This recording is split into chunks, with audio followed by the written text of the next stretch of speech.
Hey guys, and welcome back to another episode of Obando Girl. So this week I wanted to talk a little bit about life in general. And life can really get chaotic and extremely busy. We're coming into spring, graduations, and all these other events. People are having showers, getting married, babies, parties start coming up, and weekends all of a sudden get absolutely insane. But yet, before we had children, things got busy, but it kind of seems like when we have children, things get busy and take that and times it by 10. Now, I know for myself, before I had my daughter, life got busy and chaotic, but things were a little easier to manage because things were always me and my husband going out and doing things, keeping the house clean. If you wanted to go see a movie, you could go see a movie. Getting your hair done, ladies. Things were a lot simpler then. And then, after I had my daughter, things were slightly more complicated. Now, don't get me wrong. I love my daughter, and she is the best thing that has ever happened to us, and we wouldn't trade her for the world. But along with children, as many of you know, comes more responsibility. Not only are you worrying about yourself, you're worrying about your husband, you're worrying about your children. And not only are you going from 2, but you're going to 3, and you're going from 2 big people, grown adults, to little people that need you 24/7. So today I'm going to share with you my 5 tips for managing what I like to call mommy life. Tip number 1, you don't have to be a perfect mom. So many of us try to get the house ready and get everything perfect right before the baby comes, and that's wonderful. But once that baby arrives, I think many of you have learned the hard way. Things don't really stay in the same place as you put them. Remember, not everybody's perfect. Your house does not have to be spotlessly clean all the time. I think one of the biggest things for me when I had my daughter, and as she got a little more mobile and starting to do things around the house just got slightly more complicated because she needed our attention, I just kind of put those things off to the side.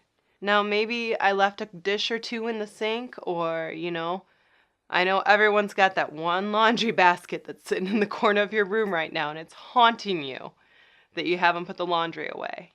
But I will tell you, I wouldn't trade the time with my daughter for the world. So I encourage you, if you're a big neat freak and have to have everything in its place, just leave it for one night. Take the extra time with your child. You don't have to be a perfect mom. Life is not perfect, nor are you, and that's okay. All right, guys, tip number 2. Here you go. Find a release. As moms, we can be so busy and playing all these different roles. You're playing a mom, a wife, a coworker, a sister, a granddaughter, a daughter, and the list can go on and on and on and on. As moms, we need a moment just to kind of turn our brains off. I know for me, I absolutely love one show. It's called Designated Survivor, and it's on every Wednesday. I absolutely love this show, and it is my one show. I will watch it on Wednesday nights. I will stay up, turn it on, and just kind of shut my brain off with everything else.